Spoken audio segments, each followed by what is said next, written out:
ساعت 12 شب وسط خیابون با یک کلاش پر اومده بودی اعتراض بکنی؟ اعتراض مال مردمه. ما اومده بودیم بجنگیم، اومده بودیم انقلاب کنیم، مثل سال 57 که خودتون انقلاب کردیم. بچه جون، ما انقلاب کردیم چون کتاب خوندیم اومدیم کف خیابون. تو گل کشیدی اومدی تو خیابون. اون موقع ما امام خمینی پشت سرمون بود. شما چی؟ موساد و سیا و امای 6 پشت سرتونه.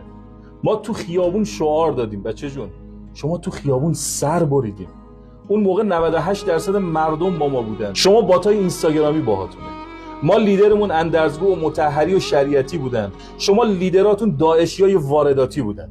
بچه جون، ما کتاب خوندیم، شما کتابخونه سوزوندین. ما شاهنشاهی رو برانداختیم تا کسی دیگه رعیت نباشه. شما میخواین شاه برگرده تا بشین رعیتش.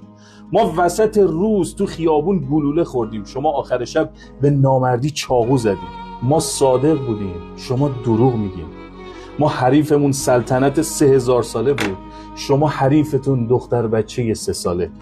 ما امیدمون به خدا بود، شما امیدتون به ترامپه.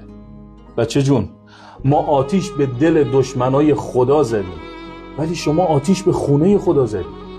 ولی ما آخرش انقلاب میکنیم. وقتی اینستاگرام و توییتر و واتساپ و ترامپ و ایلان ماسک و 1000 تا کوفت و زهرمار با شما، ولی خدا با شما نیست، هیچ وقت نمیتونین انقلاب کنید. خودتون رو خسته نکنید.